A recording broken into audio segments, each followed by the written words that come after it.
Do you know that women could become kings in Igbo land? Do you know that women become kings in Igbo land, and it's not strange to our culture? Today, I want you to walk down with me to this uncommon historical fact and truth that existed in our culture that nobody talks about. But today, I'm about to unravel this uncommon historical fact to you so that you become wiser and you know how powerful women are in our culture. Today, I bring you the story of Donyoubknownwomen, Nene Oboku, one of Aro Ancient Kingdom. She hails from the Udomimi, Nachi clan of Arochukwu Ancient Kingdom. That is the royal lineage in that confederacy. And in 1799, she rose to prominence and became the fourth Aro in the history of Aro Confederacy. And she reigned till about 1825. That is about 26 years of her reign.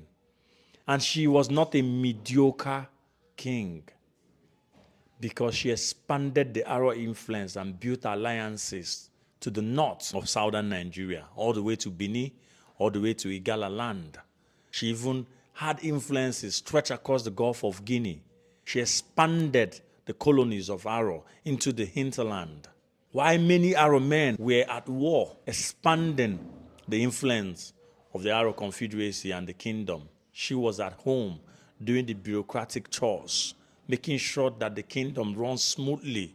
She was known for her high sterling qualities in the areas of fiscal management, in the areas of agriculture, in the areas of bureaucratic excellence. And today she is highly revered as one of the most prominent and excellent kings to have ruled Aro Ancient Kingdom. You did not know that. But one thing that I want to point out to you is that women in the postmenopausal phase in Igbo land are sometimes adopted into the fora of men. They become, or they are being referred, or they are being called names that are given to men. It is not strange in our culture.